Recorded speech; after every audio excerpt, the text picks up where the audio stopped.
जय हिंद बच्चों। जैसा कि आप लोगों को बोर्ड पर दिख रहा है कि यह झारखंड बोर्ड क्लास 10 के बच्चों के लिए मैथमेटिक्स का मॉडल पेपर है और इस मॉडल पेपर में आप लोगों को दो सेट मिलते हैं। एक सेट जो होता है वस्तुनिष्ठ प्रश्न का होता है और मैं आपको जानकारी के लिए बता दूं कि इसमें वस्तुनिष्ठ प्रश्न जो है आपका 40, जिसका सॉल्यूशन हमने आप लोगों को ठीक इसके पहले के वीडियो में दे दिया है।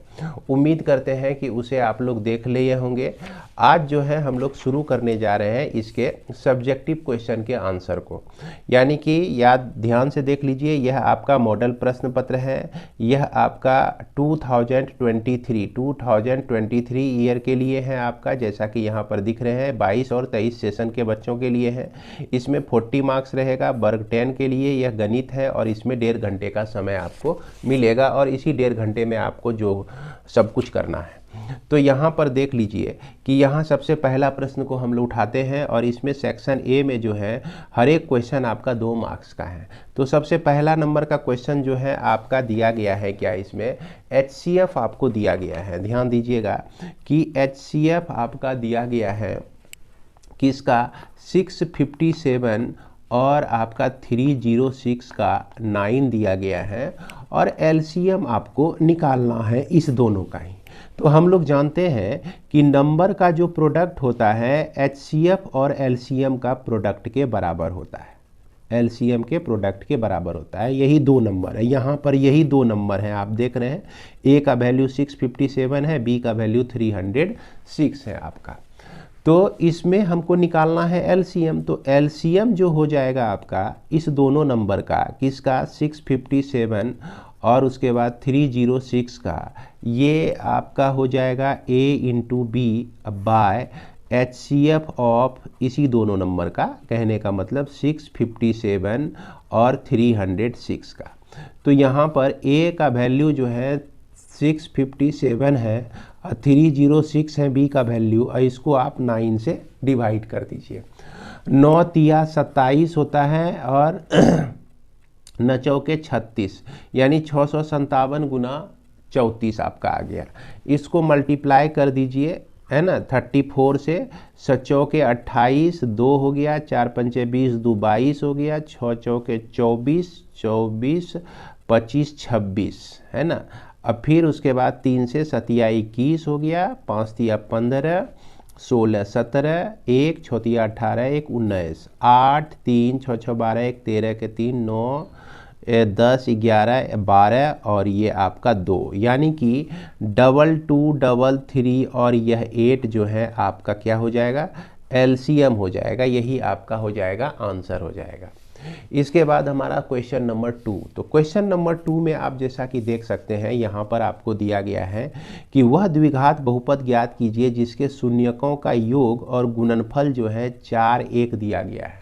तो शून्यकों को हम लोग अल्फा और बीटा लेते हैं। इसका योग आपका 4 दिया गया है और इसका गुणनफल जो है आपका 1 दिया गया है। और इस स्थिति में कोई भी पोलिनोमियल जो होता है आपका px क्या होता है, x स्क्वायर माइनस शून्यकों का योग और फिर उसके बाद शून्यकों का गुणनफल। शून्यकों का योग के साथ हम लोग x डाल देते हैं। इसी फॉर्मूले पर आप इसको बिठा दीजिए, तो यही इसका क्या हो जाएगा, आंसर हो जाएगा। इसके बाद हमारा क्वेश्चन नंबर 3। तो क्वेश्चन नंबर 3 में हम देख रहे हैं कि ABC में यदि B समकोण हो और AB बराबर BC हो, AB बराबर आपका BC दिया गया हो, तो कहता है कि AC स्क्वायर बराबर 2AB स्क्वायर। तो ये एक त्रिभुज बनाइए आप, और इसमें आपको कहता है कि B समकोण है, A यहाँ होगा, B यहाँ हो गया, तो C आपका यहाँ हो जाएगा। अब इसमें कहता है क्या कि AB जो है आपका दिया गया है BC के बराबर दिया गया है। कहने का मतलब ये लाइन जो है, ये लाइन दोनों का लेंथ आपका सेम है और इसमें आपको प्रूव करना है AC square equal to 2 into AB का स्क्वायर, आपको यही प्रूव करना है। तो इसको प्रूव करने के लिए हम लोग यहाँ पर देख रहे हैं 90 डिग्री का कोण है।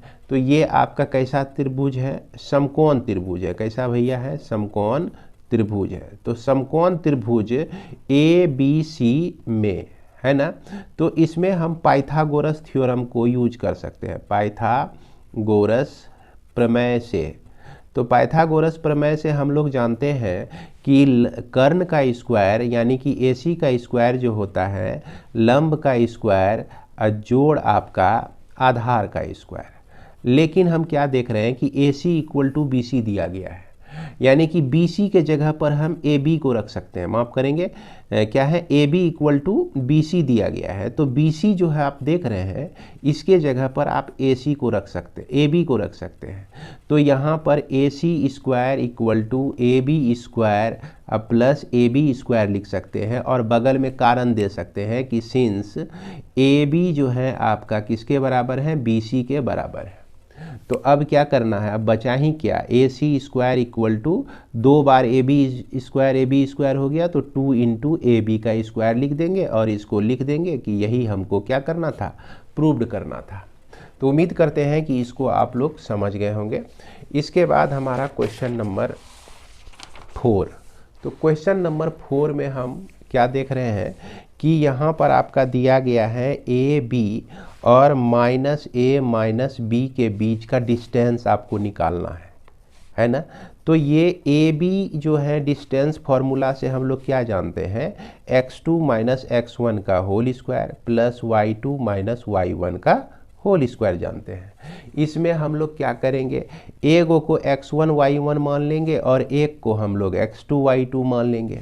तो चलिए, जिसको हम x2 y2 माने हैं, -A को माने हुए हैं, अब माइनस आपका A हो गया, इसका स्क्वायर हो जाएगा, फिर -B, अब फिर यहाँ पर -B का स्क्वायर हो गया। अब ये चीज़ जो है -2A का स्क्वायर अब प्लस -2B का स्क्वायर हो गया, इसको रूट अंडर में डाल दीजिए, इसको आप सॉल्व कीजिए, तो 4A का स्क्वायर प्लस 4A का स्क्वायर हो जाए, B का स्क्वायर हो जाएगा, है ना।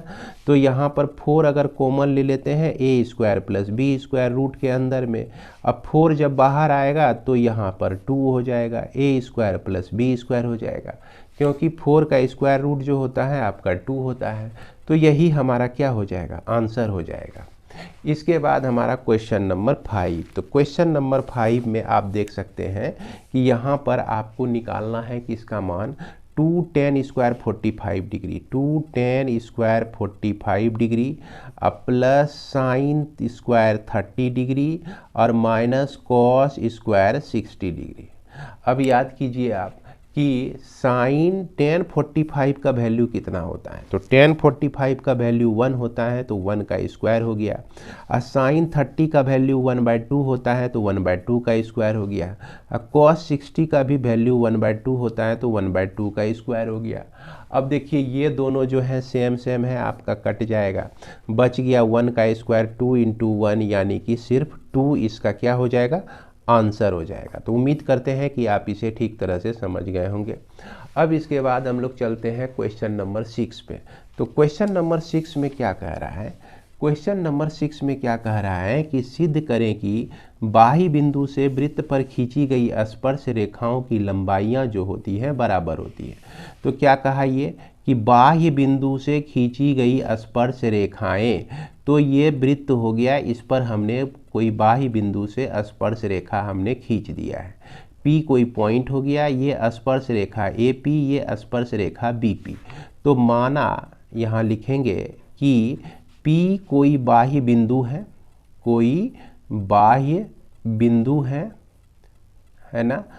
उसके बाद वृत्त पर स्पर्श रेखाएं क्या क्या आपका हो रहा है, AP तथा PB है, BP है, और हमको सिद्ध करना है कि यह AP जो है BP के बराबर हो जाएगा। अब इसमें हमको थोड़ा सा रचना डाल देना है। रचना क्या डाल देना है, एक केंद्र से जो है OA और OB को मिलाया, OA तथा OB है ना, कोमा डालिए, और उसके बाद OP को हमने क्या कर दिया, मिला देते हैं, इस OP को भी मिला देते हैं। अब हमको यहाँ 2 त्रिभुज बन जाता है, AOP तथा क्या बन जाता है, BOP, 2 त्रिभुज हो जाता है। इस दोनों त्रिभुज में OA से लेकर OB दोनों बराबर होगा, क्योंकि एक ही वृत्त की त्रिज्याएं हैं, एक ही वृत्त की ये क्या है भैया, त्रिज्याएं हैं, त्रिज्याएं हैं, इसीलिए बराबर होगा। इसके बाद हम जानते हैं कि त्रिज्या जो होती है ये हमेशा स्पर्श रेखा पर लंब होती है, यानी कि angle PAO equal to angle PBO equal to 90 degree, है ना, बाय गुण से, है ना, गुण से। कौन सा गुण, कहने का मतलब प्रॉपर्टी से ये चीज़ आता है। और उसके बाद यहाँ OP बराबर OP जो है ये उभयनिष्ठ है, जिसको इंग्लिश में हम लोग कॉमन भी कहते हैं। तो कॉमन लिखना आसान है, याद भी रह जाएगा आप लोगों को। तो ये दोनों त्रिभुज जो है आपका सर्वांगसम हो गया, किस रूल से, RHS रूल से। यानी कि त्रिभुज AOP जो है सर्वांगसम हो जाएगा त्रिभुज BOP के किस रूल से, RHS नियम से, है ना। तो जब ये दोनों सर्वांगसम हो गया तो इसका मतलब CPCT से हम लिख सकते हैं कि AP इक्वल टू BP लिख सकते हैं बाय CPCT से, CPCT से। और इसका डिटेल अगर आपको देखना है तो वीडियो, बहुत सारे वीडियो अवेलेबल है हमारे चैनल पर, आप इसको देख सकते हैं और शुरू से पढ़ सकते हैं। शुरू से आप अगर पढ़े रहेंगे तो यहाँ पर आपको समझने में दिक्कत नहीं होगी। फिलहाल सॉल्यूशन करने की दृष्टि से मैं इसे सॉल्व कर रहा हूँ, तो यही आपका सॉल्यूशन हो जाएगा क्वेश्चन नंबर 6 का। इसके बाद हमारा क्वेश्चन नंबर 7 की बारी आती है। तो क्वेश्चन नंबर 7 में हमको क्या दिया गया है, ध्यान दीजिएगा कि 20 बल्बों के एक समूह में 4 बल्ब खराब है। इस समूह में एक बल्ब यादृच्छा निकाला जाता है, तो इसकी प्रायिकता क्या होगी। तो यहाँ पर देखिए कि नंबर ऑफ बल्ब जो हो गया ये आपका 20 हो गया, और डिफेक्टिव, है ना, डिफेक्टिव मतलब खराब, इसको हिंदी में क्या कहते हैं, खराब। तो खराब बल्ब की संख्या आपका 4 है। तो अच्छे बल्ब की संख्या कितनी है भैया, अच्छे बल्ब की संख्या बता सकते हैं आप लोग। टोटल तो 20 है, 20 में खराब बल्ब को घटा दिए तो यह 16 बल्ब जो है अच्छा है, और यहाँ 4 बल्ब आपका खराब है। क्लियर है। अब देखिए ये क्या पूछता है, अब पूछता है कि यह बल्ब खराब हो, यह बल्ब खराब नहीं हो, प्रायिकता निकालनी है। तो खराब होने वाले बल्ब की प्रायिकता PE इक्वल टू हम लोग क्या लिखेंगे, खराब बल्ब की संख्या बटा टोटल नंबर ऑफ बल्ब, है ना। और खराब नहीं कहने का मतलब प्रोबेबिलिटी ऑफ E नहीं निकालना है, तो यहाँ पर 4 पंचे 20 होता है, 1/5 आता है। तो 1 में हम क्या कर देंगे, 1/5 को माइनस कर देंगे, तो ये हो गया 5, 5 माइनस 1 इक्वल टू 4/5।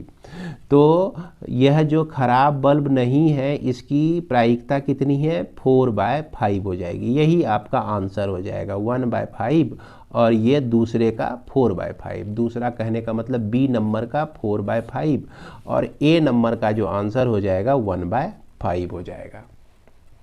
तो उम्मीद करते हैं कि इसे आप लोग समझ गए होंगे। तो आइए अब हम लोग सेक्शन B के प्रॉब्लम को सॉल्व करते हैं। इसमें आपको 6 प्रॉब्लम दिए रहेंगे। 6 प्रॉब्लम में से 5 प्रॉब्लम का सॉल्यूशन आपको करना है, और इसमें हर एक प्रॉब्लम में 3 मार्क्स आपको मिलेंगे।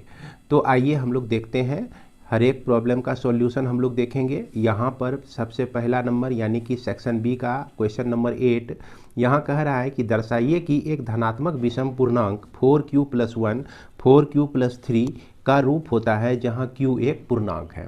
तो यहाँ पर धनात्मक विषम पूर्णांक, ध्यान दीजिएगा, धनात्मक विषम पूर्णांक में आपका आ जाता है 1, 3, 5, 7 और उसके बाद 9, ये सब नंबर जो है धनात्मक विषम पूर्णांक होता है।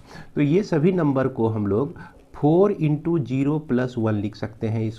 इसको क्या लिख सकते हैं, 4 × 0 + 3 लिख सकते हैं। इसको क्या लिख सकते हैं, 4 × 1 + 1 लिख सकते हैं। इसको क्या लिख सकते हैं, 4 × 1 + 3 लिख सकते हैं।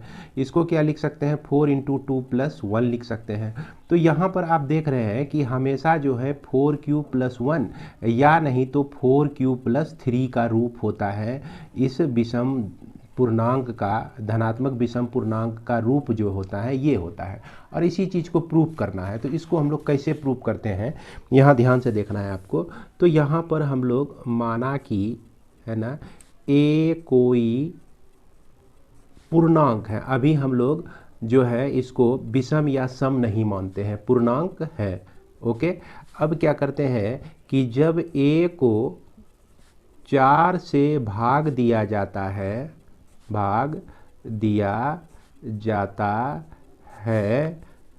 तो यूक्लिड विभाजन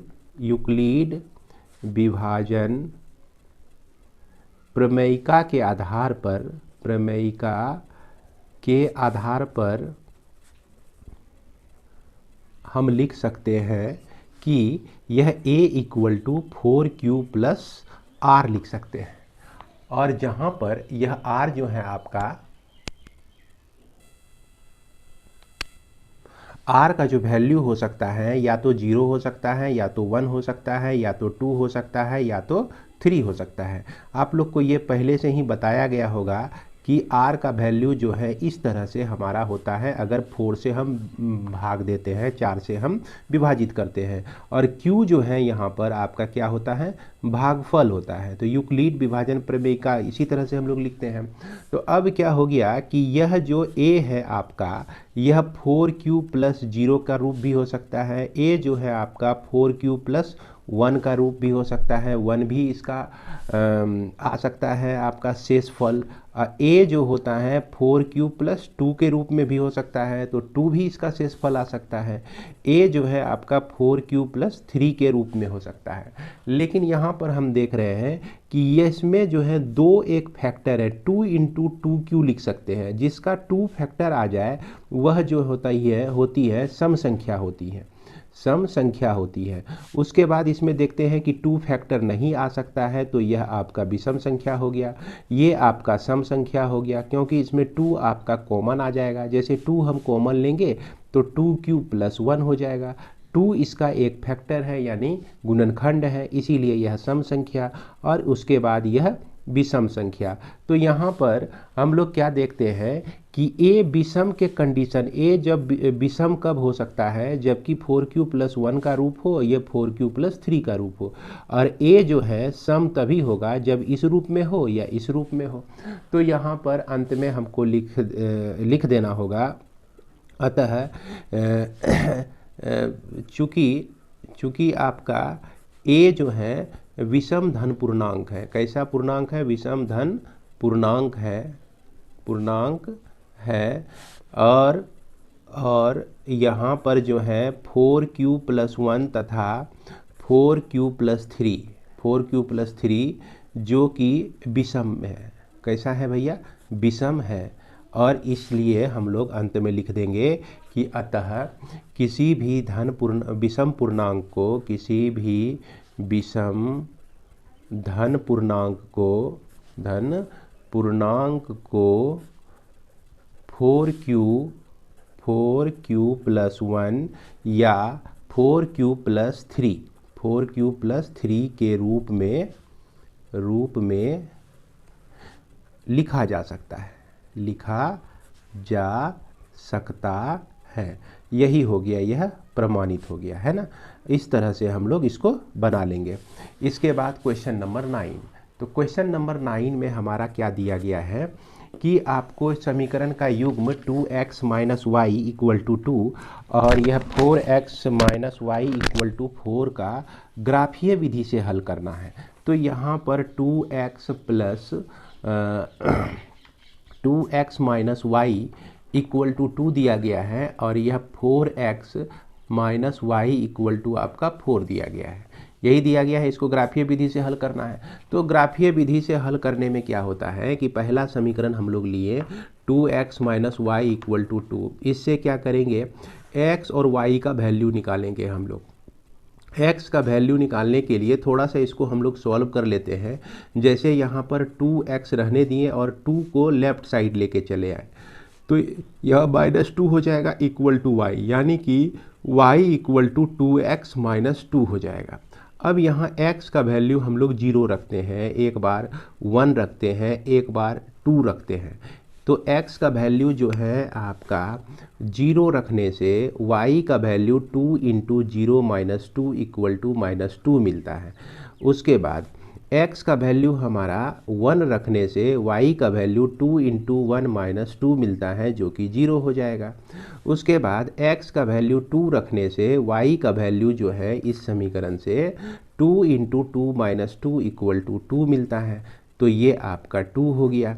तो ये आपका एक डाटा आपको मिल गया और इससे जो है हमको क्या क्या पॉइंट मिलता है, पॉइंट मिलता है 0 माइनस 2 मिलता है, उसके बाद 1 0 मिलता है, उसके बाद 2 2 मिलता है। अब इसके बाद हम लोग आगे चलते हैं, दूसरा समीकरण लेते हैं। तो दूसरा समीकरण 4x और माइनस वाई इक्वल टू आपका 4 है। तो यहाँ पर 4x minus y 4x minus 4 equal to y लिख सकते हैं। y को उधर लेके चले गए, 4 को लेफ्ट साइड में लेके चले आए, तो y equal to 4x minus 4 हो जाता है। अब क्या करते हैं हम लोग कि यहाँ पर x का वैल्यू और y का वैल्यू हम लोग कंसीडर करते हैं। जैसे x का वैल्यू हम 0 रखते हैं, तो 0 रखने से y का value 4 into 0 minus 4 equal to minus 4 मिलता है। उसके बाद x का जो वैल्यू है हम 1 रख देते हैं, तो y equal to 4 into 1 minus 4 equal to 0 मिलता है, तो 0 मिल गया। अब यदि x का वैल्यू हम 2 रख देते हैं तो y equal to 4 into 2 minus यह 4 इक्वल टू आपको 4 मिलता है। तो ये पॉइंट्स जो है आपको क्या क्या देता है कोऑर्डिनेट एक्सिस में, ये पॉइंट दे देता है 0 माइनस 4 एक पॉइंट आपका 1 0 हो गया, एक पॉइंट जो है आपका 2 4 हो गया। अब क्या करेंगे ग्राफ पेपर पे, चूँकि ग्राफ पेपर को हम लोग यहाँ पर इसको जो बनाइएगा आप लोग ग्राफ पेपर पे ही बनाइएगा, तो यहाँ पर हम लोग ग्राफ पेपर एगो क्रिएट कर लेते हैं। ये आपका 1 2 3 और 4, उसके बाद ये 5 1 2 3 और उसके बाद यह 4, उसके बाद 5 और भी पॉइंट का वैल्यू रख देंगे -1 -2, यहाँ पर -1 -2, ये बराबर बराबर दूरी पर हम लोग लेंगे। तो पहला पॉइंट है आपका 0 -2, तो 0 हो गया, -2, तो ये पॉइंट हो जाएगा 0 -2 हो जाएगा। उसके बाद दूसरा पॉइंट है 1 0, तो 1 0 ये पॉइंट हो जाएगा आपका 1 और 0 हो जाएगा। और 2 2, तो 2 2 आपका यहाँ पर 2 2 आ जाता है, तो ये जो है आपका 2 2 हो गया। अब देखिएगा क्या कि ये तीनों पॉइंट्स जो है एक ही सीध में होगा आपका, इस तरह से ये एक ही लाइन में होगा आपका। इसके बाद दूसरा जो है पॉइंट्स 0 -4 है, तो 0 -4 जो है आप और नीचे चले आइए, -3 हो गया, यहाँ -4 हो गया, तो ये आपका 0 -4 एक पॉइंट हो जाता है। उसके बाद 1 0 है, तो 1 0 यही पॉइंट हो गया आपका। उसके बाद 2 4 है, तो 2 और उसके बाद ये 4 एक पॉइंट हो गया। अब इस तीनों लाइन पॉइंट को आप मिलाते हैं तो देखिए ये तीनों पॉइंट्स को मिलाते हैं तो ये इस तरह से आपका एक स्ट्रेट लाइन मिलता है। अब यहाँ पर हम देख रहे हैं क्या कि ये जो है कट कहाँ पे रहा है 1 0 पर, तो यानी कि इंटरसेक्टिंग पॉइंट जो होता है जिसको हम लोग कटान बिंदु भी कह सकते हैं, कटान बिंदु जो है आपका कहाँ पे हमको मिला 1 और 0 पे मिला, तो अतः हम x का वैल्यू 1 लिखेंगे और y का जो वैल्यू हो जाएगा 0 हो जाएगा, तो यही आपका क्या हो जाएगा आंसर हो जाएगा। तो इस तरह से हम लोग क्वेश्चन नंबर 9 को भी बना सकते हैं। अब इसके बाद हमारा क्वेश्चन नंबर 10, तो क्वेश्चन नंबर 10 में हमारा दिया गया है कि उस एपी का 31वां पद ज्ञात कीजिए। 31वां पद आपको ज्ञात करना है जिसका 11वां पद 38 है और 16वां पद 73 है। तो यहाँ पर सबसे पहले इस एपी के लिए माना कि एपी का प्रथम पद जो है हम लोग मान लेते हैं कि ए है और यहाँ पर सार्व अंतर जिसको हम लोग कॉमन डिफरेंस कहते हैं डी है। तो ये अकॉर्डिंग टू क्वेश्चन कह रहा है कि 11वां पद इक्वल टू आपका 38 है और 16वां पद जो है आपका 73 है और आपको निकालना है A31 पद 31वां पद जो है इसका क्या होगा। तो A11 कहने का मतलब कि A + 11 - 1 into D equal to 38, इसका मतलब हो गया कि A + 10 D इक्वल टू कितना हो गया 38 हो गया। ये इक्वेशन नंबर 1। और अब इसमें देखिए ये इसको हम a प्लस क्या लिख सकते हैं, 16 माइनस 1 15, d इक्वल टू 73। ये इक्वेशन नंबर आपका 2 हो गया। इक्वेशन 1 और 2 को सॉल्व करना है हमको। तो यहाँ पर a plus 10d equal to 38 है और a plus 15d equal to आपका 73 है। इसको आप माइनस कर दीजिए तो यहाँ पर a आपका कट गया, -5d इक्वल टू, अब यहाँ पर 73 में आपको घटा देना है 38 को, है ना। तो यहाँ पर यह 5 हो जाएगा, 6 में 3 गया तो 3 बचा, तो -35 आता है। और d का वैल्यू -35/5 ये आपका 7, तो 5 7 35, 7 बार में आपका कट जाएगा। तो d का जो वैल्यू मिल गया आपको 7 मिल गया। अब देखिए ये समीकरण 1 में यहाँ पर लिखेंगे, समीकरण 1 में किसका मान रखने पर, d का मान रखने पर, है ना। तो d का मान हम लोग रख देते हैं समीकरण 1 में। तो a plus 10d equal to 38 है आपका समीकरण 1 नंबर, और इसमें d का मान हम लोग रख दिए तो 10 गुना 7 इक्वल टू 38 हो गया। a बराबर 38 घटाओ 10 7 70 हो गया आपका, है ना। और इसको जब सॉल्व करेंगे तो ये आपका -32 निकल जाएगा। 8 2 10 के 0, 3 3 6 1 7, -32 निकल जाएगा। अब a हमको पता चल गया, d पता चल गया। अब हमको निकालना क्या है, a 31वां पद। तो a 31वां पद निकालना है तो इसको a plus 31 minus 1 into D लिख सकते हैं। तो यह आपका a का जो वैल्यू हो गया -32 प्लस 31 माइनस 130 हो गया, d का वैल्यू 7, तो -32 सतिया 21 210 हो गया। अब 210 में आप 32 को घटा दीजिए, तो 10 में 2 गया 8 बचा, यहाँ पर 0 बच गया, 10 में 3 गया 7 बचा, 178। यानी कि आपका आंसर जो हो जाएगा कितना हो जाएगा, 178 हो जाएगा। तो यही हमारा आंसर हो जाएगा, a 31वां पद जो हो जाएगा 178 हो जाएगा। इसके बाद हमारा अगला क्वेश्चन, तो अगला क्वेश्चन में हमको दिया गया है कि उस त्रिभुज का क्षेत्रफल ज्ञात कीजिए जिसके शीर्ष 1 -1 -4 6 और -3 -5 है। तो चलिए देखते हैं 11 नंबर का प्रॉब्लम। तो 11 नंबर में एक त्रिभुज दिया गया है और इसका शीर्ष जो है 1 -1 हो गया, उसके बाद -4 6 हो गया, उसके बाद जो है -3 -5 हो गया। तो इसमें हम लोग क्या करते हैं, एक को x1 y1 मान लेते हैं, एक को x2 y2 मान लेते हैं और एक को हम लोग x3 y3 मान लेते हैं। अब हम लोग जानते हैं कि एरिया ऑफ ट्रेंगल जो होता है, यानी कि त्रिभुज का क्षेत्रफल, हिंदी में इसको क्या पढ़ेंगे, त्रिभुज का क्षेत्रफल, बराबर 1/2 mod x1 y2 minus y3 plus x2, यह आपका y3 माइनस y1 अब plus x3 y1 minus y2 होता है। अब इसमें सारा वैल्यू आप रख दीजिए। x1 का वैल्यू जो है 1 है आपका, y2 का जो वैल्यू है 6 है, माइनस y3 का वैल्यू -5 है, तो जिसके चलते यह प्लस हो जाएगा। अब फिर उसके बाद x2 का जो वैल्यू है आपका -4 है, y3 का जो वैल्यू है आपका -5 है, y1 का वैल्यू -1 है और यहाँ एक माइनस आता ही है जिसके चलते यह प्लस हो जाएगा।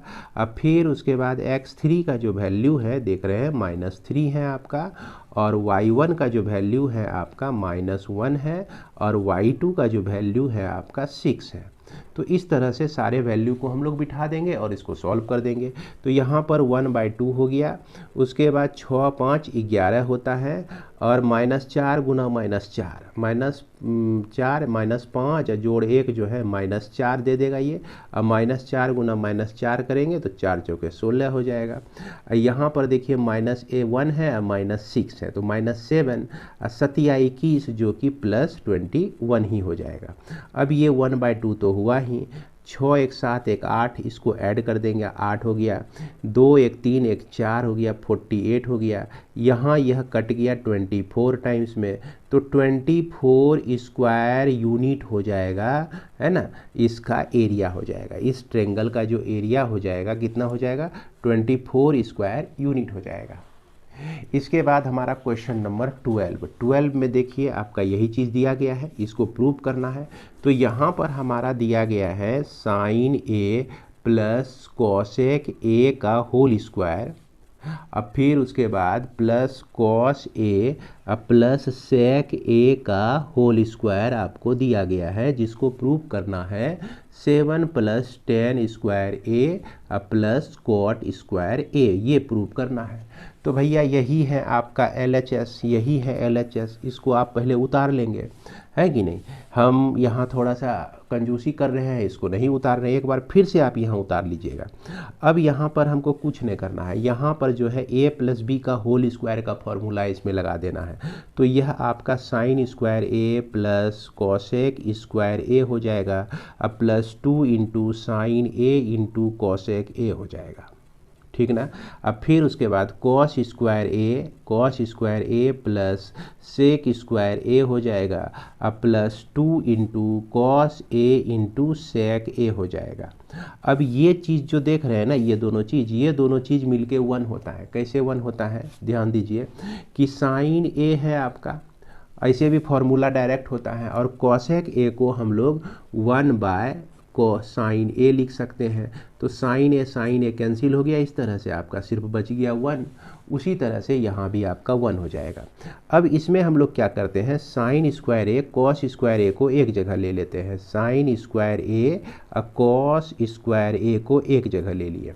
उसके बाद कॉसेक स्क्वायर ए को याद कीजिए कि इसको हम लोग 1 + कॉट स्क्वायर ए लिख सकते हैं, सेक स्क्वायर ए को लिख सकते हैं 1 + tan स्क्वायर ए लिख सकते हैं।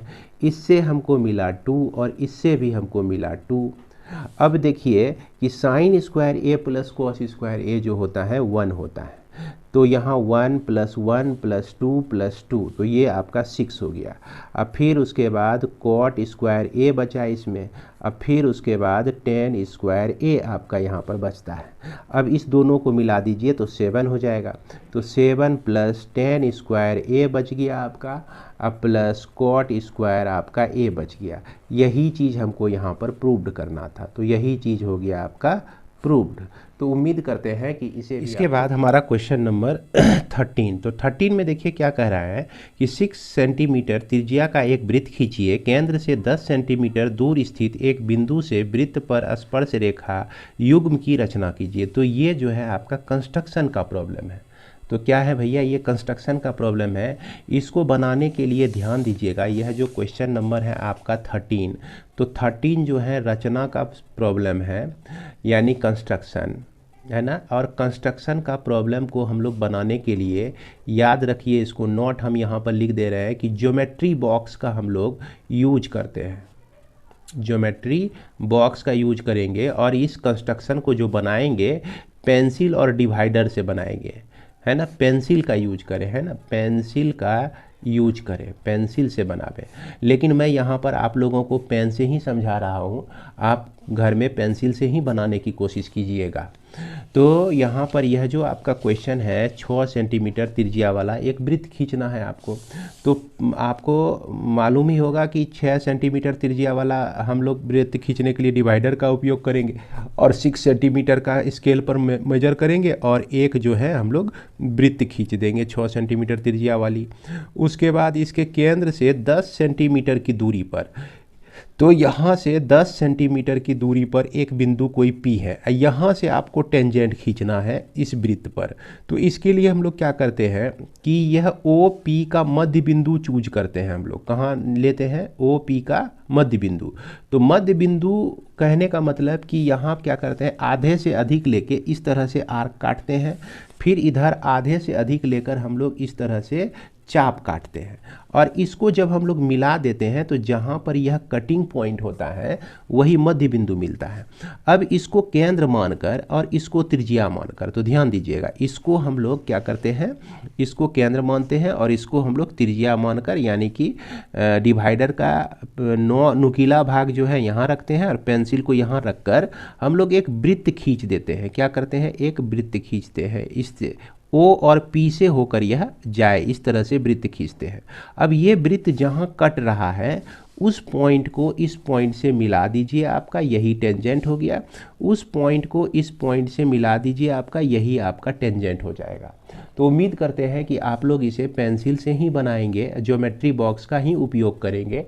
फिर भी अगर आपको दिक्कत होती है तो कमेंट में ज़रूर बताइएगा, है ना। कमेंट में आप लोग ज़रूर कहेंगे और मैं आपको पेंसिल से बना के दिखा दूंगा। इसके बाद आपका आता है क्वेश्चन नंबर 14। तो क्वेश्चन नंबर 14 में हम क्या देख रहे हैं कि यहाँ पर एक घड़ी को मिनट की सुई जिसकी लंबाई 14 सेंटीमीटर है, इस सुई द्वारा 5 मिनट में रचित क्षेत्रफल ज्ञात कीजिए। तो अब देखिए एक घड़ी है आपका और इसकी जो एक सुई है आपका कितना है 14 सेंटीमीटर, और यह 5 मिनट में, मान लीजिए 12 पे है तो 5 मिनट में क्या आएगा, एक पर आएगा। इसके बीच का जो अंतर होता है 5 मिनट का अंतर होता है, फिर 10 मिनट, फिर उसके बाद 15 मिनट, 10 मिनट और फिर ये 5 मिनट। तो यहाँ पर ये इस स्थिति में जो कितना यह क्षेत्र डिस्क्राइब करता है इसका आपको क्षेत्रफल निकालना है। तो ये चीज़ जो हो गया आपका क्या हो गया, त्रिज्य खंड इसको हम लोग कहते हैं, त्रिज्य खंड कहते हैं। और त्रिज्य खंड का क्षेत्रफल हम लोग निकालने के लिए फॉर्मूला आपको पता ही होगा, थीटा बटा 360 डिग्री पाई आर का स्क्वायर होता है। तो यहाँ पर ये एंगल कितना बन रहा है इसको हम लोग समझते हैं। तो जैसे देखिए कि 60 मिनट में जो है कितना डिग्री का एंगल बनता है, 360 डिग्री का एंगल बनता है। तो 1 मिनट में जो है 360 बटे 60 डिग्री का एंगल बना आपका। अब यहाँ पर 5 मिनट में कितना एंगल बना, तो 360 बटे 60 गुना 5 कर देंगे तो 6 के 36, 6 बार में, और 6 पंचे 30 यानी 30 डिग्री का एंगल बन जाएगा। अब हमको एरिया निकालना है, तो एरिया बराबर क्या होता है, थीटा बटा 360 डिग्री पाई आर स्क्वायर, यानी कि 30 बटा 360 लिखेंगे 30/360 इंटू 22/7, और इसकी जो त्रिज्या है यह 14 सेंटीमीटर दिया गया है तो 14 का स्क्वायर लिखेंगे, यानी कि 30/360 इंटू 22/7 इंटू 14 इंटू 14 हम लोग कर देंगे तो 7 दूना 14, और यहाँ जो है 3 से यह 12 बार में कट जाएगा। उसके बाद 2 से यह आपका 6 बार में कट जाएगा, फिर 2 से यह जो है आपका 7 बार में कट जाएगा। अब जो कट्टम कुट्टी होना ख़त्म हो गया है ना, यानी कि यह 7 दूना 14, 154 बटा आपका 3 मिला। और इसी को आप लोग क्या लिख सकते हैं, 551.1/3 मीटर का सेंटीमीटर का स्क्वायर इसका क्षेत्रफल हो जाएगा, है ना। या नहीं तो 51.333 सेंटीमीटर स्क्वायर इसका क्षेत्रफल हो जाएगा। तो उम्मीद करते हैं कि आप लोग इसे भी समझ गए होंगे। अब हमारा जो भी क्वेश्चन बनेगा इससे बनेगा आपका, किससे बनने जा रहा है, सेक्शन डी से बनने जा रहा है। तो सेक्शन डी में क्वेश्चन नंबर 15 जो है आपका, ये दिया गया है द्विघात समीकरण, है ना। क्या दिया गया है, द्विघात समीकरण 4x² माइनस 4√3x + 3 = 0 का विविक्त कर निकालना है। मूल की प्रकृति बताना है, यदि मूल का अस्तित्व हो तो उन्हें ज्ञात करना है। तो चलिए सबसे पहले हम लोग यहाँ पर लिख लेते हैं। यह जो द्विघात समीकरण है आपका 15 नंबर में, यह आपका 4x² माइनस 4√3x + 3 = आपका 0 दिया गया है। तो इसमें a = 4 है, b = -4√3 है, और c = आपका 3 है।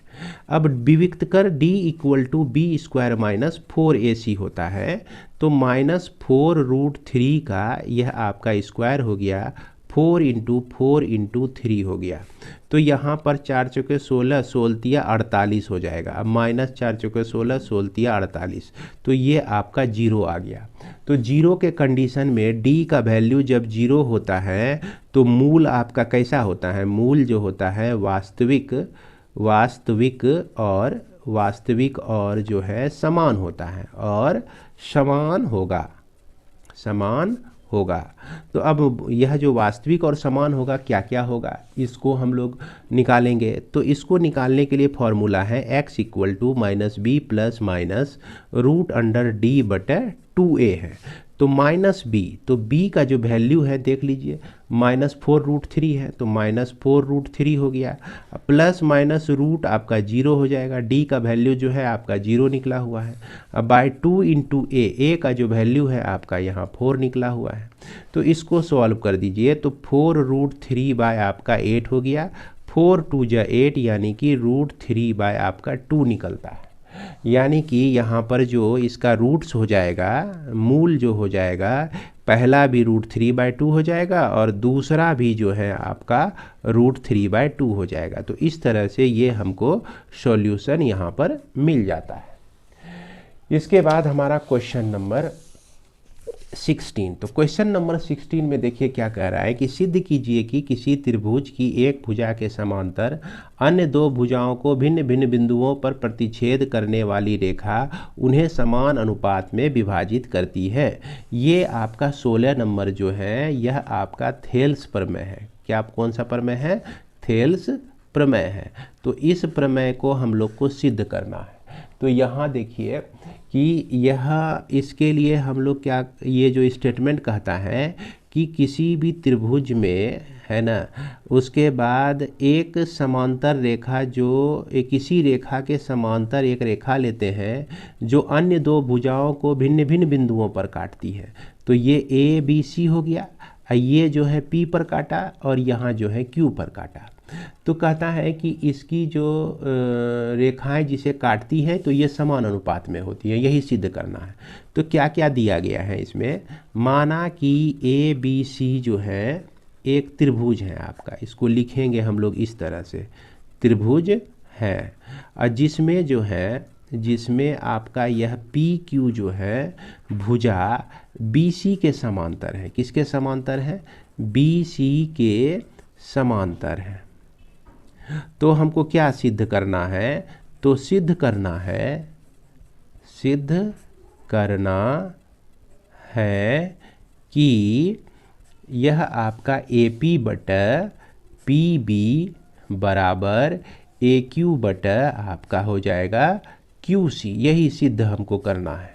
ओके, तो इसको हम लोग कैसे सिद्ध करेंगे ज़रा सा ध्यान से देखना है आपको। तो इसमें हम लोग कंस्ट्रक्शन कुछ डालते हैं। यहाँ से हम लोग क्या करते हैं, एक लंब डाल देते हैं। लंब डालने का मतलब क्या हो गया, पी एन एक हम लोग लंब डालते हैं और क्यू एम भी हम लोग एक लंब डालते हैं। उसके बाद बी से क्यू को मिला देते हैं और पी से हम लोग सी को मिला देते हैं। क्लियर है यहाँ तक? अब हम लोग चलते हैं कि एरिया निकालने में। Area of triangle A P Q बराबर, तो इसका एरिया निकालना है। अगर ए पी इसका बेस है तो 1/2 गुना आधार गुना ऊंचाई होता है। तो ए पी इसका आधार है तो ऊंचाई इसका क्या हो जाएगा, क्यू एम हो जाएगा, इंटू क्यू एम हो जाएगा। उसके बाद अगर हम लोग त्रिभुज का एरिया निकालते हैं, किसका एरिया निकालते हैं, पी बी क्यू का, किसका, पी बी क्यू का निकालते हैं। तो यह जो त्रिभुज आप देख रहे हैं यह अधिक कोण त्रिभुज है, देख रहे हैं ना, 90 डिग्री से बड़ा कोण बन रहा है। तो इसका लंब जो हो जाएगा यह आपका क्यू एम ही इसका लंब हो जाएगा। तो आधार तो इसका पी बी हो जाएगा, 1/2 गुना पी बी हो जाएगा, और लंब जो हो जाएगा इसका क्यू एम ही हो जाएगा। तो इस स्थिति में समीकरण 2 को 3 से आप भाग दे दीजिए। तो या तो आप क्या कहते हैं, समीकरण जो है आपका 3 को 2 से भाग दे दीजिए, ऐसे भी कर सकते हैं। तो यहाँ पर area of triangle P B Q अब बटे एरिया ऑफ ट्रेंगल हो गया आपका ए पी क्यू है ना।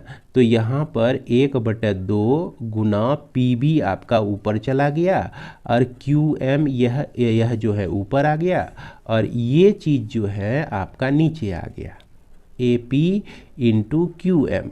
तो यहाँ पर हाफ हाफ आपका कैंसिल, क्यू एम कैंसिल, तो यहाँ पर बच गया पी बी बटा ए पी बच गया, है ना। तो इसको हम लोग कैपिटल ए समीकरण मान लेते हैं। चलिए, इसके बाद अब क्या हम लोग करते हैं कि त्रिभुज एरिया निकालते हैं, त्रिभुज ए पी क्यू का ही, लेकिन इसका जो एरिया निकालेंगे अब हम लोग क्या करेंगे पहली बार तो हम AP को आधार माने थे, अब AQ को आधार मान लेते हैं। किसको मान लेते हैं? AQ को। तो 1/2 गुना AQ लिए आधार, तो जब AQ आधार होगा तो इसका लंब तो PN हो जाएगा। तो यहाँ पर हम लोग क्या लिखेंगे? PN लिखेंगे। इसके बाद एरिया हम लोग निकालते हैं ट्रेंगल, ये आपका CQP का है ना, CQP का एरिया निकालते हैं। तो यह भी आधार 1/2 हो जाएगा और यह आपका QC जो है इसका आधार हो जाएगा। और इस त्रिभुज को देख रहे हैं, यह भी अधिक कोण त्रिभुज है। तो अधिक कोण त्रिभुज का लंब जो होता है इस स्थिति में बाहर ही होता है, तो यही PN इसका लंब हो जाएगा। अब देखिए इसको हम लोग थोड़ा सा एक एग्जाम्पल लेके समझ लेते हैं। जैसे मान लिया जाए कि ये आपका एक अधिक कोण त्रिभुज है ना, तो इसका जो लंब होगा ना, इसका लंब यहाँ पर बाहर चला आएगा। ओके। और अगर जो मान लिए न्यून कोण त्रिभुज है तो इसका जो लंब होगा ये अंदर में ही रहेगा, है ना। लेकिन यह जो अधिक कोण त्रिभुज बन रहा है तो इसका लंब बाहर चले आता है। तो ठीक उसी तरह से यहाँ देखिए ये जो त्रिभुज आपका बन रहा है इसका लंब आपका PN हो जाएगा। तो हम इस तरह से यहाँ तक इसको ला दिए। अब क्या करेंगे कि यह जो समीकरण आपका 4 है और ये जो समीकरण आपका 5 है, तो 5 में हम 4 से भाग दे देते हैं। तो area of QP but area of क्या हो गया APQ बराबर 1/2 QC गुना PN जो है हम ऊपर पे लिखेंगे और 1/2 AQ गुना PN जो है हम लोग नीचे में लिखेंगे। PN कैंसिल, हाफ कैंसिल, तो यहाँ QC बटा AQ आपका बच जाएगा। ये समीकरण नंबर B हो जाएगा, है ना। अब देखिए हम लोग चलते हैं क्लास 9 में। आपको याद होगा कि हम लोग पढ़े थे कि एक ही आधार पर एवं एक ही समांतर के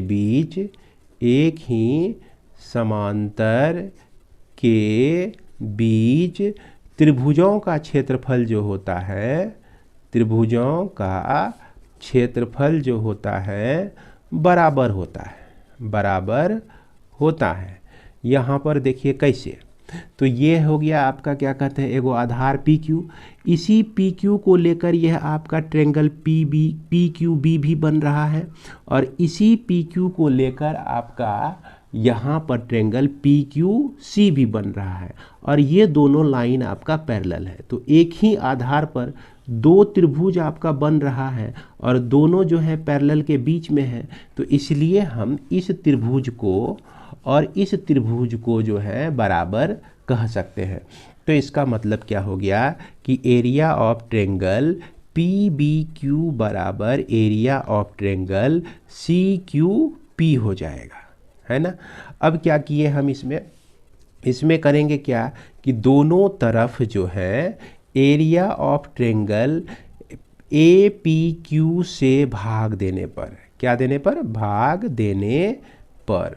तो भाग देने से क्या होता है कि एरिया ऑफ ट्रेंगल PBQ बटे एरिया ऑफ ट्रेंगल, इससे भाग दे रहे हैं APQ हो गया। फिर उसके बाद एरिया ऑफ ट्रेंगल CQP है, अब बटे एरिया ऑफ ट्रेंगल क्या हो गया? APQ हो गया। अब ध्यान से देखिए इक्वेशन नंबर A को देखिए, तो यहाँ पर A जो है PBQ, यहाँ भी देख रहे हैं PBQ और नीचे में APQ है। तो यह चीज़ जो है किसके बराबर है? आपका BP/AP के बराबर। तो इसके बदले में BP/AP हम लोग लिख सकते हैं और यह चीज़ जो है आपका यहाँ देख लीजिए जो कि आपका बराबर है QC/AQ। तो QC/AQ के बराबर है आपका, ठीक ना। अब इसको हम उल्टा दिए, AP को ऊपर लेके चले गए और BP को नीचे लेके चले आए। तो इसी तरह से AQ को ऊपर लेके चले जाएंगे, QC को नीचे लेते चले जाएंगे। और यही चीज़ हमको क्या करना था यहाँ पर प्रूव्ड करना था। देख लीजिए AP/PB है ना, AP/PB AQ/QC ये आपका क्या हो जाता है? प्रूव्ड हो जाता है। तो उम्मीद करते हैं कि आप लोग जो है थेल्स थ्योरम को बड़ी आसानी से प्रूव कर लेंगे। अगर आपको लिखना है तो यह निश्चित रूप से आप देख लीजिए और इसको अपनी कॉपी में लिख लीजिए, ये आपको बहुत ही मदद करने वाला है और यह इस बार जो है बहुत ही इम्पोर्टेंट है। इसके बाद हमारा क्वेश्चन नंबर 17। तो 17 में क्या कह रहा है कि 7 मीटर ऊंचे भवन के शिखर से एक केबल टावर के शिखर का उन्नयन कोण 60 डिग्री है और इसके पाद का अवनमन कोण जो है 45 डिग्री है, तो टावर की ऊंचाई ज्ञात कीजिए। तो यहाँ पर देखिए क्या कह रहा है कि यह क्वेश्चन नंबर आपका हो गया कौन सा, 17 हो गया। तो 17 में आपका कह रहा है कि 7 मीटर जो है ऊंचा एक भवन है आपका, है ना। कितना मीटर ऊंचा है, 7 मीटर। और कुछ दूरी पर एक टावर है आपका, क्या है भैया, एक टावर है। टावर के शिखर का उन्नयन कोण 60 डिग्री है। तो यहाँ से जो है इसके शिखर को हम लोग देखते हैं तो उन्नयन कोण जो होता है यह आपका 60 डिग्री होता है। इसके बाद इसी 7 मीटर ऊंचे भवन से जब इसके पाद को हम लोग देखते हैं तो यह अवनमन कोण आपका 30 डिग्री होता है। तो यहाँ पर आपको निकालना है क्या, कि टावर की ऊंचाई ज्ञात करना है। तो इसको आपको ज्ञात करना है यहाँ से यहाँ तक, यानी कि ए, इसको बी मान लेते हैं, इसको सी, यानी कि ए सी जो है टावर की ऊंचाई हो गई। यही चीज़ आपको निकालना है। तो ए सी को हम लोग देखिए यहाँ पर थोड़ा देर के लिए A B plus B C लिख सकते हैं, है ना। इसको हम यूज करेंगे लास्ट में। अब यहाँ पर देखिए ये लाइन तो इसके पैरेलल है, अगर ये 30 है तो यह भी आपका 30 हो जाएगा, एकांतर अंतः कोण हो जाएंगे ये 7 मीटर ऊंचा है तो यह भी आपका 7 मीटर ऊंचा हो जाएगा। उसके बाद यहाँ पर 30 डिग्री हो गया, माफ़ करेंगे, यहाँ आपका 45 डिग्री है ना। इसको सुधार लीजिएगा, यह जो है आपका कितना है, 45 डिग्री है, क्षमा करेंगे, यह आपका 45 डिग्री है। तो इसके बाद जो है हम लोग आगे बढ़ते हैं और इसमें नाम दे देते हैं, यह आपका पी क्यू हो गया। अब हम लोग त्रिभुज लेते हैं, ये त्रिभुज पी क्यू सी में। अब यहाँ पर देखिए कि ये ऊंचाई हो गया, ये आपका आधार हो गया। अगर हम लोग tan 45 डिग्री लेते हैं तो tan 45 डिग्री को क्या लिखेंगे हम लोग, यह लंब बटा क्या लिखेंगे, आधार QC लिखेंगे। तो यह tan 45 का मान 1 होता है, 7/QC हो जाएगा, यानी कि QC इक्वल टू 7 मीटर हो जाएगा। यह भी जो नीचे देख रहे हैं ना, यह भी कितना लंबा हो जाएगा आपका, 7 मीटर ही हो जाएगा। अब यह QC इक्वल टू किसके बराबर है, PB के बराबर है। किसके बराबर है, PB के बराबर। तो यह भी आपका 7 मीटर ही हो जाएगा। तो यह भी आपका कितना हो जाएगा, 7 मीटर ही हो जाएगा। अब हम लोग लेते हैं त्रिभुज PBA में लेते हैं। तो PBA में tan कितना लेंगे हम लोग, 60 डिग्री लेंगे। कितना लेंगे भैया, 60 डिग्री, जो कि यह AB बटा PB के बराबर होगा, जो AB बटा PB यानी कि लंब बटा आधार। तो लंब तो हमको निकालना है AB, माफ़ करेंगे, AB बटा PB, है ना, AB, और PB का जो वैल्यू आपका निकला हुआ है ये आपका 7 निकला हुआ है। तो 7 यहाँ पर हम लोग रख देते हैं। तो tan 60 का वैल्यू √3 होता है। तो AB अब बाय 7 हो गया यह आपका। इस तरह से AB इक्वल टू आपका निकल गया 7√3 निकल गया, इतना मीटर निकल जाता है। अब इसको हम लोग क्या निकालना है, AC निकालना है। क्या निकालना है, AC। यही AC आपका जो है यहाँ से यहाँ तक टावर की ऊंचाई हो जाएगी। तो AB प्लस BC, और BC का मान जो है आपका 7 दिया गया है, देख रहे हैं, यह BC जो है PQ के बराबर है, और ये चीज़ जो है √7 निकला हुआ है। तो AC को हम क्या लिख सकते हैं, 7√3 + 7 लिख सकते हैं। अब इसमें आप 7 कॉमन ले लीजिए, √3 + 1 हो गया। आप चाहे तो यहीं तक आंसर छोड़ सकते हैं। अगर आपको बहुत लगता है कि नहीं, अच्छा नहीं लग रहा है, तो √3 का मान जो है 1.732 रख के 1 से ऐड कर दीजिए। उसके बाद 7 × 2.732 कर दीजिए, फिर 7 से इसको मल्टीप्लाई कर दीजिए। 7 दूना 14 हो गया, 7 या 21, 1 22 हो गया। उसके बाद 7 7 49, 50 51 के 1 हो गया, हाथ में रहा 5, और 7 दूना 14, 14 5 आपका 19 होता है। तो 19.124 मीटर आपका क्या हो जाएगा, आंसर हो जाएगा। यानी कि इस जो आपका देख रहे हैं टावर की ऊंचाई निकल जाएगी। तो उम्मीद करते हैं कि इसे आप लोग समझ गए होंगे। इसके बाद हमारा क्वेश्चन नंबर 18 है। तो क्वेश्चन नंबर 18 में हम क्या देख रहे हैं कि पानी पीने वाला एक गिलास 14 सेंटीमीटर ऊंचाई का एक शंकु का छिन्नक के आकार का है। दोनों वृत्ताकार सिरों का व्यास 14 सेंटीमीटर और 2 सेंटीमीटर है। इस गिलास की धारिता ज्ञात कीजिए। तो ये देखिए भैया, यही आपका एक गिलास है ना, यही आपका क्या है, एक गिलास है। और इस गिलास में क्या कह रहा है कि इसकी ऊंचाई जो है आपका 14 सेंटीमीटर दिया गया है। कितना सेंटीमीटर? 14 सेंटीमीटर। और इसके जो निचला पेंदी में का व्यास जो है, दोनों सिरों का व्यास D1 इक्वल टू 2 सेंटीमीटर दिया गया है और इसका व्यास D2 इक्वल टू आपका 14 सेंटीमीटर दिया गया है। तो अगर D1 हमारा, यहाँ नोट करेंगे क्या, अगर D1 हमारा 2 सेंटीमीटर है तो R1 हो जाएगा 1 सेंटीमीटर।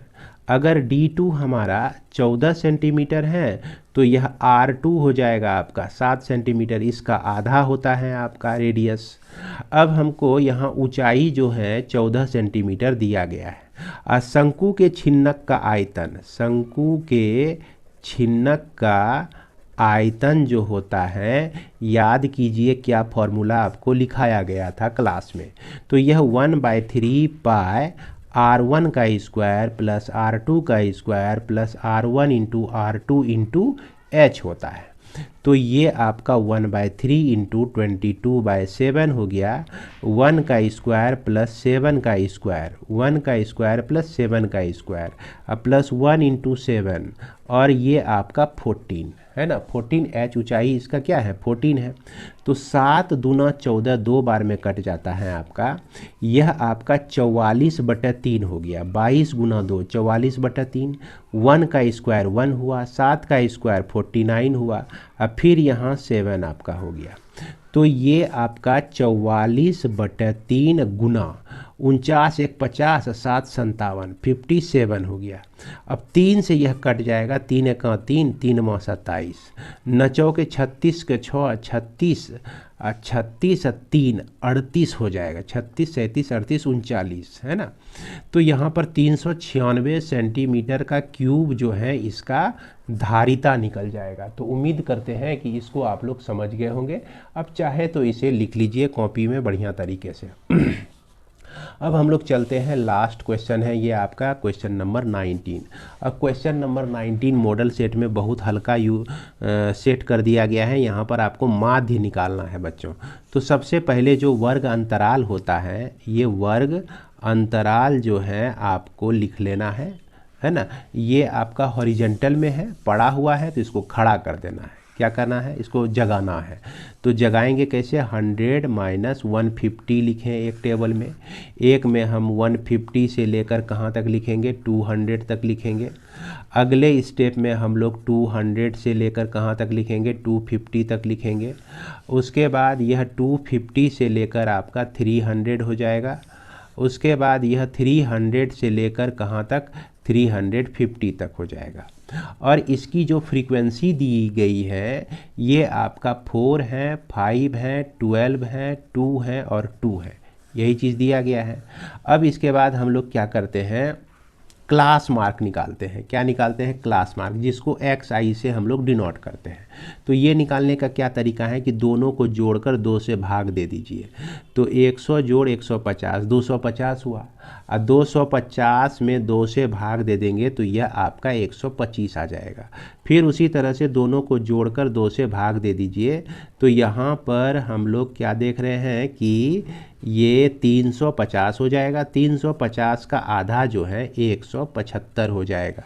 फिर दोनों को जोड़ दीजिए और फिर 2 से भाग दे दीजिए, तो यह 225 हो जाएगा। अब फिर यहाँ पर दोनों को जोड़ दीजिए, 2 से भाग दीजिए तो 275 हो जाएगा।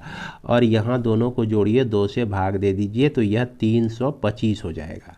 अब हमारा अगला स्टेप जो होता है वो FI इंटू XI होता है। तो चलिए अब यहाँ इतना ठंडे दिमाग से हम लोग को गुना, 4 को जब 125 से गुना करेंगे तो 500 होगा, 5 को 175 से गुना करेंगे तो 875 होगा। तो इस तरह से हमने गुना करके लिख दिया है आपके समय को बचाने के लिए। अब इसको आप जोड़ के देख लीजिए तो यह आपका 5275 आ जाएगा। अब यहाँ पर जब फ्रीक्वेंसी को ऐड करते हैं तो यह आपका टोटल 25 है। अब हम लोग जानते हैं कि माध्य अगर निकालना हो तो x बार से हम डिनोट करते हैं, जो कि सिग्मा एफ आई एक्स आई अब बटा सिग्मा एफ आई होता है। यही चीज़ है आपका सिग्मा एफ आई और यही चीज़ है आपका सिग्मा एफ आई एक्स आई। तो यानी कि 5275 को हम भाग दे देंगे किससे, यह 225 से भाग दे देंगे। तो 25 दूना जो है 50 होता है, और यह एक बार में फिर उसके बाद 25 हो गया, फिर एक बार में 25 हो गया, यानी कि यह 211 आपका आंसर आ जाएगा, यानी कि माध्य जो हो जाएगा आपका 211 हो जाएगा। तो उम्मीद करते हैं कि यहाँ तक आप लोग समझ गए होंगे। आज के लिए बस इतना ही, मिलते हैं हम लोग नेक्स्ट वीडियो में। जय हिंद, जय भारत।